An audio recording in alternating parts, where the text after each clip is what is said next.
അസാധാരണമായ നിയമ പോരാട്ടങ്ങളുടെ പേരിലും ചരിത്രത്തിൽ ഇടം പിടിക്കും നടിയെ ആക്രമിച്ച ഈ കേസ്. വിചാരണയ്ക്കിടെ പല ആവശ്യങ്ങൾ ഉന്നയിച്ച 90ഓളം ഹർജികളാണ് ദിലീപ് സുപ്രീം കോടതി വരെ ഫയൽ ചെയ്തത്.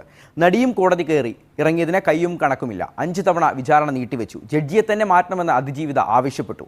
2 പ്രോസിക്യൂട്ടർമാർ പിന്മാറി. ദൃശ്യങ്ങൾ അനധികൃതമായി തുറന്നു കണ്ടു എന്നുള്ള ആരോപണത്തിൽ ജില്ലാ ജഡ്ജി പോലും സംശയ നിഴലിലായി.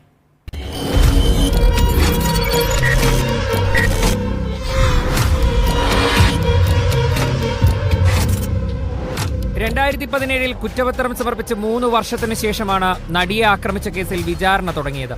ഈ സമയത്തിനുള്ളിൽ പല ആവശ്യങ്ങൾ ഉന്നയിച്ച് ദിലീപ് നൽകിയത് 20 ഹർജികളാണ്.